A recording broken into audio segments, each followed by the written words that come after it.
À la une ce soir, une cinquantaine de marins-pêcheurs mobilisés ce matin sur le front de mer de Fort-de-France. Ils ont manifesté leur inquiétude quant à la création du parc naturel marin de Martinique. Ils craignent entre autres de nouvelles restrictions dans la pratique de leur métier.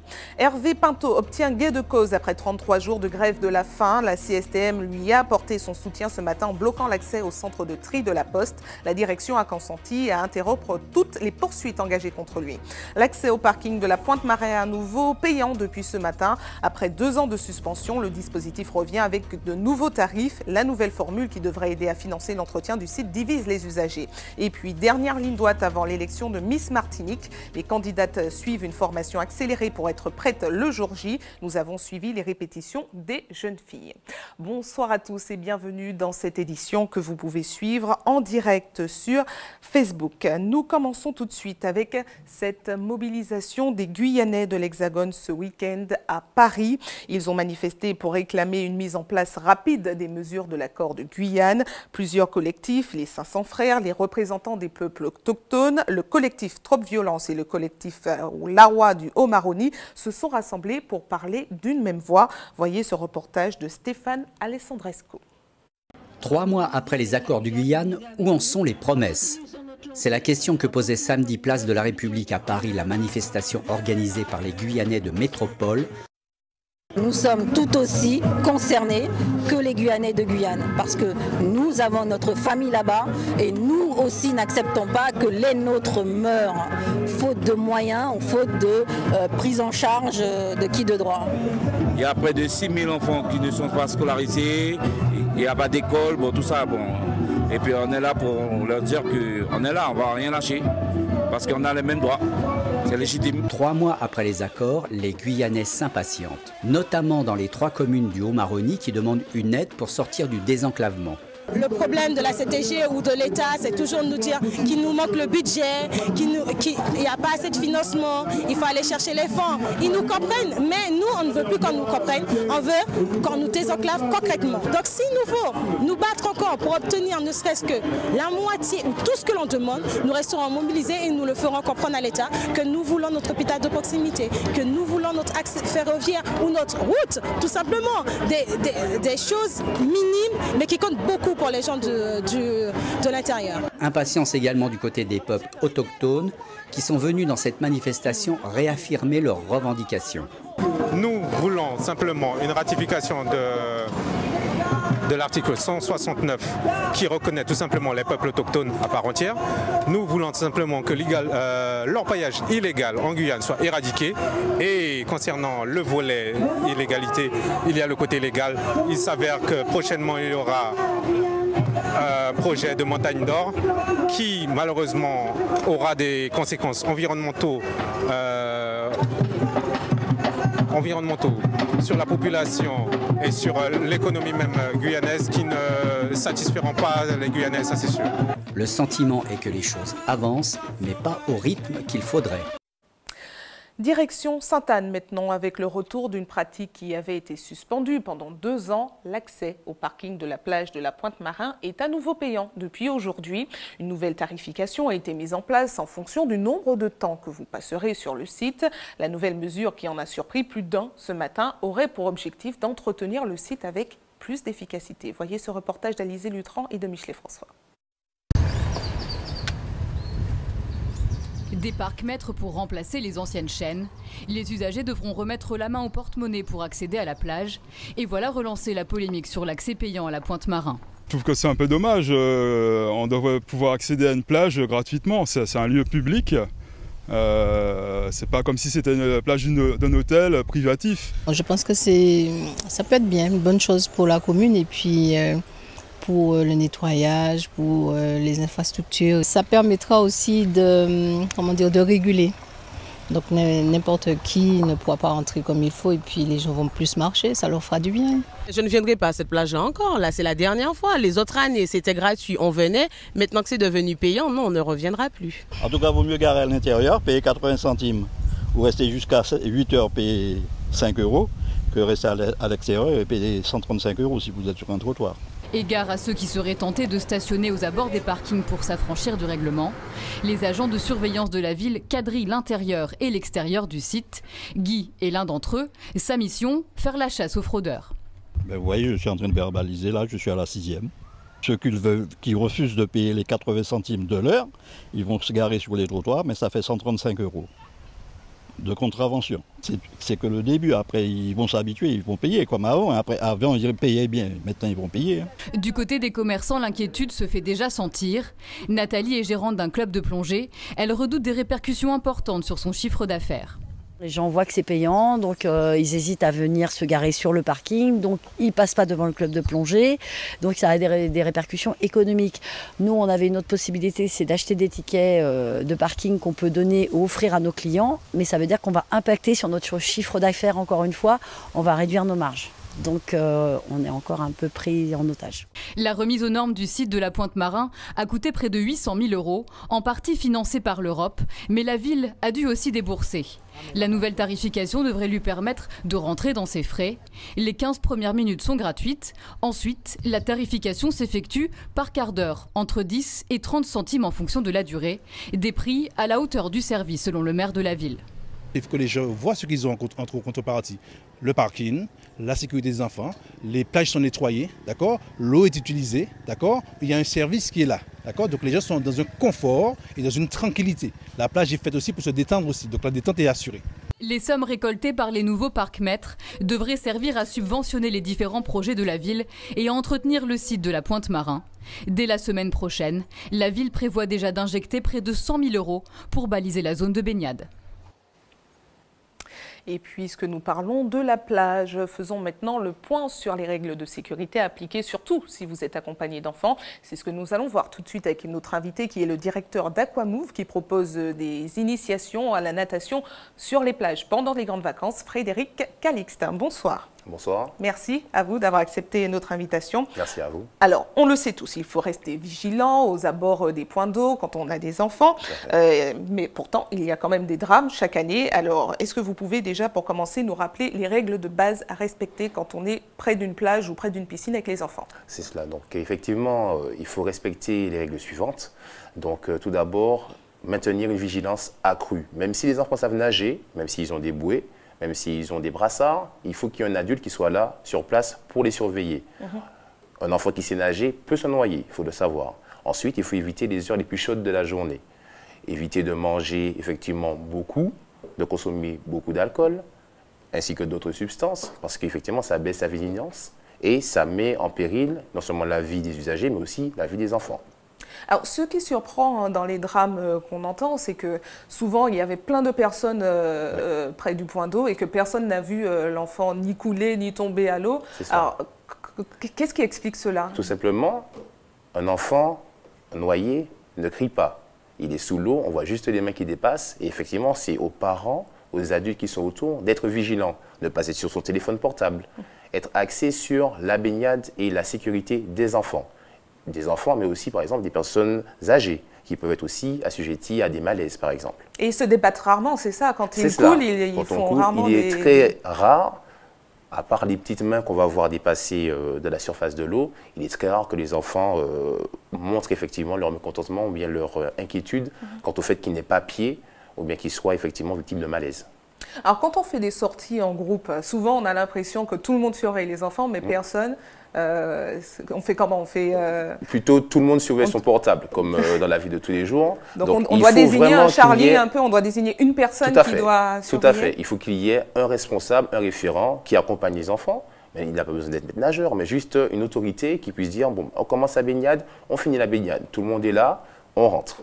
Tout le monde est en bonne santé, la journée se passe bien. Alors, une fois que, on va pas parler du drame, mais une fois que l'enfant s'est retrouvé en difficulté, qu'est-ce qu'il faut faire? Directement, si vous ne savez pas quoi faire par rapport au premier secours, vous appelez directement le 18. Appelez les pompiers, là ils pourront vous donner la démarche à suivre. Directement, n'hésitez pas, même dès que vous allez récupérer un enfant dans une piscine, demandez à quelqu'un d'appeler immédiatement les secours. Et chose très importante, si vous êtes en mer, vous n'êtes pas en mesure d'aller chercher la personne, n'allez pas vous mettre en danger. Ce sont des professionnels qui le font. Si vous n'êtes pas en mesure de le faire, n'y allez pas, appelez directement les secours et rapprochez-vous du poste de secours s'il y en a un sur la plage. Alors, à l'approche des grandes vacances, on a entendu parler, dans l'Hexagone en tout cas, de la noyade sèche. C'est une noyade, finalement, l'enfant, on pensait qu'il s'en était sorti, on ne l'a pas emmené chez le médecin et qu'il s'est noyé. Vous pouvez nous expliquer? C'est après coup, en fait, il y a de l'eau quand même qui est rentrée dans les poumons.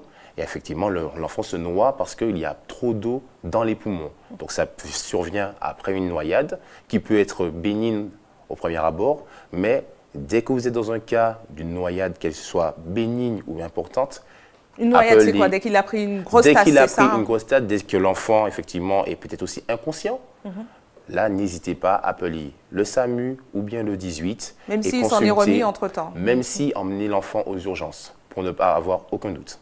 Alors, vous proposez des cours de natation, enfin des initiations, on va dire, puisque c'est sur une seule journée à chaque fois, à la plage. Alors, vous avez dit déjà un peu, le fait que l'enfant sache nager ne suffit pas. C'est ça, quand les enfants sont en groupe, par exemple dans les centres aérés, ou bien avec des amis, il y a des jeux qui sont des fois un petit peu dangereux. Donc l'enfant qui sait nager peut se retrouver dans une situation difficile, où il va perdre pied, où il va boire la tasse, et boire la tasse encore, et effectivement, le drame survient.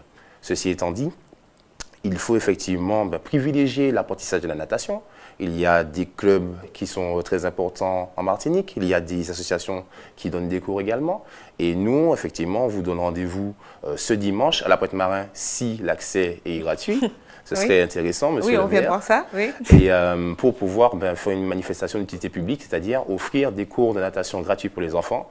Et on accueille également les personnes à mobilité réduite pour leur permettre de pouvoir profiter des joies de la baignade avec des fauteuils aquatiques. Alors, comment faire pour s'inscrire pour les Vous venez directement sur la plage. Nous serons là avec une équipe de maîtres nageurs professionnels et des bénévoles également, des métiers du sport. Nous sommes là pour pouvoir rendre service à la population martiniquaise en ce début de vacances pour éviter qu'il y ait d'autres drames. D'accord, c'est ce dimanche à la Pointe-Marin pour les 6-10 ans. C'est cela. D'accord, il y aura d'autres manifestations? Pour l'instant, il y a eu la manifestation d'hier à Trinité. Oui. Ce dimanche à Pointe-Marin à partir de 10h. S'il y a d'autres mairies qui souhaitent accueillir la manifestation, je vous invite à me contacter. Bon, mais l'appel est lancé. Merci à vous d'avoir répondu à nos questions. Merci à vous. Et nous poursuivons avec une mobilisation qui dure depuis 33 jours maintenant, celle d'Hervé Pinto qui était en grève de la faim. Les militants de la CSTM lui ont apporté leur soutien aujourd'hui en bloquant l'accès au centre de tri de la Poste à Dillon. Ils ont demandé que la médiation réclamée par l'agent depuis plusieurs semaines soit mise en place très rapidement avec la direction et ont obtenu gain de cause. Dès la mi-journée, le directeur de la Poste a annoncé que toutes les poursuites engagées contre Hervé Pinto serait annulé et qu'il pourra reprendre son poste au centre de tri dès qu'il sera rétabli. Voyez les précisions recueillies par Alizé Lutran et Michelet François. La Poste s'engage à l'annulation de la suspension de fonction prise en date du 15 juin 2017. L'établissement s'engage également à ne pas envisager de poursuites disciplinaires à l'encontre de M. Pinto et de renoncer à l'astreinte ordonnée par le juge des référés du tribunal de grande instance en date du 27 juin 2017. À un suivi par le médiateur sur une durée de 6 à 12 mois qui débutera à la date de reprise du travail de M. Pinto Hervé, permettant aux parties de consulter le médiateur, Madame, je vous l'ai dit ce matin, Patricia Mona, dans le but d'assurer la pérennité et le respect du protocole d'accord signé. Il a subi une mise à pied d'1 an, donc initialement 3 ans. 2 ans lui ont été en fait déjà restitués, une mise à pied de 2 ans. Il a été, on lui a reversé, la direction de la Poste en fait est revenue, ça a été annulé, la direction de la Poste lui a reversé en fait ses revenus. Là, il reste 1 année en fait en suspens. Il est convenu que les parties, que la Poste s'engage à ce que ce point-là soit discuté, débattu, après avoir signé ce protocole. Autre mobilisation, celle d'une cinquantaine de marins-pêcheurs ce matin sur le front de mer de Fort-de-France. Ils ont répondu à l'appel du syndicat indépendant des marins-pêcheurs pour manifester leur inquiétude quant à la création du parc naturel marin de Martinique. Selon eux, le projet environnemental pourrait avoir des conséquences sur leurs fonctions, par exemple des restrictions des zones de pêche. Voyez les explications d'Anaïs Gall. Moi ici à deux titres. Il m'a répété, il m'a un titre personnel parce que moi pour la défense de l'authenticité et la tradition martiniquaise, et puis un titre politique. Rassemblement sur le front de mer de Fort-de-France. Les marins-pêcheurs veulent donner plus d'ampleur à leur mobilisation contre le parc naturel marin. Dans le collimateur, les restrictions qui pourraient en découler. On ne peut pas aller pêcher au large. Déjà, on a un nombre de milles qu'il faut y aller. Et non plus, on ne peut pas faire manger à la population que du poisson blanc. Donc il y a des moments, il y a 6 mois de poisson rouge, il y a 6 mois pour le poisson blanc. Ce qui dit poisson blanc de Wad, tous les poissons pélagiques. Donc c'est pourquoi moi je suis pas pour ça du tout. Ça va nous empêcher de trouver du poisson parce que nous, qu'est-ce qu'on va faire? Moi je suis pas même un pêcheur, je pêche pas au large, moi je pêche au niveau de la côte. Donc voilà quoi. Et vraiment là qu'on veut placer le truc, c'est ma zone de pêche. C'est là que je gagne ma vie, je gagne mon pain. À l'initiative de la Réunion, le syndicat indépendant des marins-pêcheurs, mais d'autres syndicalistes associés au mouvement, la création de cet espace protégé va jusqu'à être qualifiée de danger pour l'économie de la pêche. C'est un parc qui est dangereux parce qu'il y a des dispositions qui ont été prises par rapport au parc marin où les professionnels, je dis bien les professionnels, notamment les marins-pêcheurs, ne pourront pas pêcher au niveau d'un certain nombre de périmètres. Nous croyons que c'est faire vraiment, détruire vraiment la profession en Martinique. Au total, une cinquantaine de professionnels de la pêche se sont réunis pour discuter des mesures à prendre. Le maire du Prêcheur est même venu spécialement les rencontrer. Il craint une mesure nationale inadaptée aux contraintes du territoire. C'est un projet du gouvernement français de l'époque et de l'État français.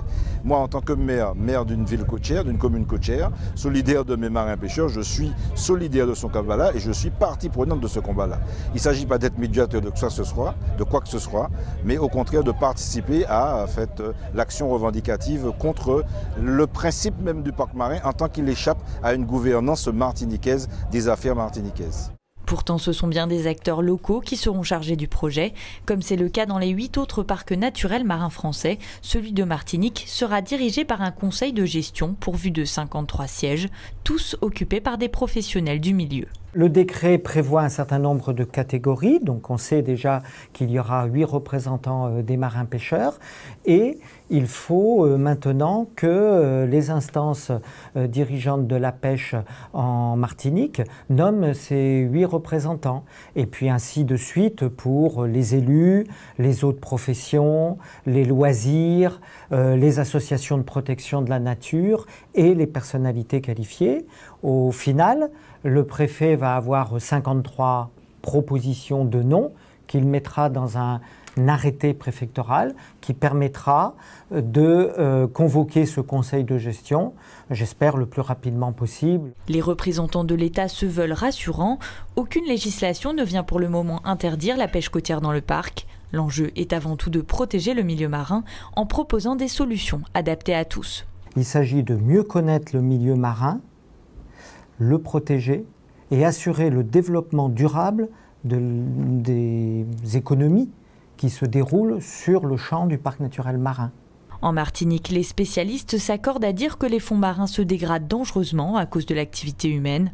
Or, nos eaux abritent une biodiversité remarquable, entre autres dans la mangrove avec 87 espèces de poissons, ou encore les 47 sortes de coraux endémiques au bassin caribéen. Direction la Guadeloupe, à Sainte-Anne plus précisément, qui se prépare déjà à la prochaine rentrée scolaire. La ville a choisi de maintenir le rythme scolaire sur une semaine à 5 jours. Une décision du maire Christian Baptiste qu'Isabelle Hameau vous explique. Regardez. Pas de dérogation pour modifier les horaires initiaux. À Sainte-Anne, la semaine de 5 jours de classe est maintenue. Redéfinir le rythme scolaire requiert une organisation particulière, selon la mairie. Nous avons déjà des parents d'élèves qui font déjà l'acquisition de leur inscription pour le transport scolaire. Ensuite, ça nous demande aussi, si toutefois on revenait à la semaine des 4 jours, toute une réorganisation au niveau du personnel. Il faut savoir que nous sommes l'une des communes où le personnel, notamment dans le domaine des écoles, est annualisé. Et donc cela nous obligera, si nous devons revenir à la semaine des 4 jours, à prendre une libération d'une part et aussi à passer au comité technique. Cela n'empêche pas du tout que nous puissions préparer l'autre rentrée scolaire, c'est-à-dire de 2018 à 2019, en totale concertation avec les parents, avec les enseignants, évidemment avec notre personnel, parce que nous, ce qui nous importe, c'est la réussite éducative. Plus que la réussite scolaire, c'est la réussite éducative des enfants. Outre les engagements pris avec les associations pour assurer les temps d'activité périscolaire, la municipalité profite de l'arrivée à échéance en 2018 du projet éducation territoriale qui permettra de tirer un bilan des rythmes scolaires. Il prend fin, là c'est sa dernière année, et Monsieur le maire entend le faire évaluer pour savoir qu'est-ce qui a marché, qu'est-ce qui n'a pas marché, est-ce que tous les objectifs ont été atteints, qu'est-ce qu'il faut garder, modifier. Et notamment à l'intérieur, il y a la question des horaires, de ces fameux horaires. Donc par exemple, si on constate qu'il y a une très très forte demande majoritaire pour un type d'organisation, bien sûr que la mairie adoptera en fonction de ses moyens ce type d'organisation. Mais ça nécessite une évaluation précise et il faut prendre le temps. Certaines communes seraient revenues à la semaine des 4 jours, notamment aux abîmes. De retour chez nous avec les candidates à l'élection de Miss Martinique 2017 qui se préparent activement. Il ne reste plus que 4 jours avant le grand rendez-vous et elles doivent suivre une formation accélérée pour se tenir comme il faut devant le jury. Sandrine Claude a assisté aux préparatifs du grand show ce matin. Regardez. 8 et 1, 2, 3, 4, 5, 6. Un jeu de jambes qui devra être irréprochable le jour J. La mise en scène peut-elle aussi faire la différence? Manuela, la chorégraphe, veille au grain. Il faut s'adapter à tout le monde, mais il faut aussi qu'elle puisse s'adapter aux chorégraphies parce qu'on doit créer une chorégraphie unique pour tout le monde et on ne peut pas non plus faire en fonction de telle ou telle personne. Donc on a simplifié les tableaux puisque vu le délai, on est obligé d'axer plus sur la partie donc défilé où on va voir les filles. Il y aura bien évidemment de la chorégraphie parce qu'à Miss Martinique, on fait des shows chorégraphiés. Mais voilà, donc la difficulté c'est ça, c'est un peu qu'elle s'adapte à la chorégraphie et qu'elle soit toute prête pour l'élection. 3, 4, 5, 6, 7, 8 et 1, 2, c'est une catastrophe. Les filles, qu'est-ce qui se passe? L'exercice se révèle parfois périlleux, car pour certaines, c'est une grande nouveauté. Tu vas trop loin. Le plus difficile dans les chorégraphies d'aujourd'hui, c'est surtout la synchronisation. D'être toujours coordonné, ne pas se tromper. Donc, 1, 2, 3, 4, pause. C'est assez compliqué, sachant que nous n'avons pas forcément l'habitude, mais c'est un rythme à prendre. Donc voilà, on est obligé de s'adapter en fait. Un rythme que connaissent bien Morgane Edwige et Aurélie Joachim. C'est donc avec une attention toute particulière que les candidates écoutent les conseils des deux anciennes Miss. À quelques jours de l'élection, c'est vrai que c'est pas forcément évident parce que la pression commence à faire son apparition de par le fait que les chorégraphies ne sont pas encore totalement nettes, ne sont pas encore forcément prêtes et du coup forcément ça a mis la pression et puis le stress de se retrouver face au public, on se dit c'est enfin ce jour-là, etc. Donc ça a mis une pression et je pense que là elles sont dans cet état d'esprit qui n'est pas forcément facile à gérer. 10 prétendantes, mais une seule couronne. En attendant vendredi, les candidates poursuivent leur entraînement pour décrocher le précieux sésame, le diadème de Miss Martinique. Parlons maintenant du festival culturel de Fort-de-France qui se poursuit avec la programmation de Roméo et Julie demain soir dans les jardins du parc Aimé-Césaire, une pièce directement inspirée de la tragédie romantique Roméo et Juliette dans laquelle Jocelyne Berroir joue le rôle de Manlilia. Elle avait déjà été présentée l'année dernière à guichet fermé au Tropicatrium. Le festival de Fort-de-France vous propose cette année une séance de rattrapage si vous l'avez manqué. Voyez les précisions recueillies par Sandrine Claude. Ce qui m'intéresse, c'est quel est le Roméo pour moi à partir du moment où on parle d'égalité entre deux familles. En 1848, les nègres accèdent à la liberté. Donc, est-ce que cette égalité permet le mariage entre une béquée et un nègre? Tout en se divertissant, on passe par une belle petite page d'histoire. Comme j'aime à dire, l'esclavage n'est pas raconté à nos enfants au coin du feu. Ils le voient souvent ou ils l'apprennent souvent par des détours américains ou autre chose. Et là, on a une occasion de parler du sujet de manière profonde, de manière réelle, tout en suivant une histoire universelle. ATV toujours plus proche de vous, c'est le moment pour nous de mettre en lumière vos quartiers. Place tout de suite à notre JT des communes.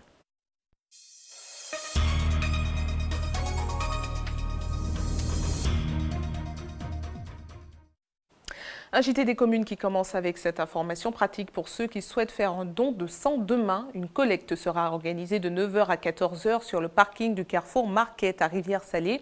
Comme chaque jour ouvré, une équipe sera également à votre disposition de 9h à 16h à la maison du don au CHU Pierre-Zob d'Aquitman au quartier La Ménard à Fort-de-France. Toujours à Fort-de-France, voyez cette idée découverte pour les grandes vacances. Une source d'eau ferrugineuse coule au quartier Morne-Calbas. Une curiosité au cœur de la ville qu'Hubert Bornil vous avait présentée en mars dernier et que je vous propose ce soir de redécouvrir. Regardez. Une halte en plein midi, en plein quartier Morne-Calbas. Et là, je vous présente aujourd'hui l'une des merveilles, parce que ce quartier, il paraît qu'il en compte 27. Ça, c'en est une, cette eau ferrugineuse qui sort de la campagne, des bois carrément, et qui traverse toute la ville. L'homme qui nous reçoit est un natif natal de ce quartier foyalais aux 27 merveilles, pour reprendre l'une de ses expressions favorites. Ici, il y a beaucoup de choses à voir. Et l'idée, en fait, c'est créer un parcours de randonnée pédestre, randonnée touristique, et passer à côté de la forêt de Montgérald. Et passer à côté de la Desclie du Long, beaucoup de gens ne savent pas qu'il y avait une reine qui habitait là. Une eau ferrugineuse qui traverse Morne-Calbas. À part les gens du coin, peu de personnes le savent. Une eau à qui l'on attribue évidemment de multiples vertus. Elle peut soigner beaucoup de maux, surtout les maladies de peau, les urticaires, la constipation, tout ça. Et ces airs venaient régulièrement ici. Ces airs, les chimies, qui aiment beaucoup ici. Didier Laguerre, lorsqu'il est venu la dernière fois ici, il nous a dit qu'il faut qu'on fasse quelque chose avec cette eau-là. Le quartier a connu des personnages illustres, Aimé Césaire certes, le conteur Alain Légarès ou encore Eugène Monat. D'ailleurs, nous sommes tout près de son ancienne habitation. Les personnes qui habitent ici, les habitants qui habitent ici, ils tiennent tellement qu'on protège tout ça. Mais aujourd'hui, on veut que la population et d'autres personnes aient accès à ça, aient accès vraiment à cette richesse, parce que c'est tout près de Fort-de-France. En même temps... Puis on est en pleine campagne. Eh bien, on fait les deux. On est à la ville et en même temps on est à la campagne. Ce n'est pas encore les 144 marches, mais c'est tout comme, en tout cas c'est ici que nous bouclons cette belle balade au cœur de Morne-Calbas, le quartier en 6 ou en 9. Et puis Vini Oued, l'eau ferrière. Et c'est la fin de votre journal local et régional. Avant de vous quitter, je vous rappelle les titres qui ont été développés ce soir. Une cinquantaine de marins-pêcheurs mobilisés sur le front de mer de Fort-de-France. Ils ont manifesté leur inquiétude quant à la création du parc naturel marin de Martinique. Ils craignent entre autres de nouvelles restrictions dans la pratique de leur métier.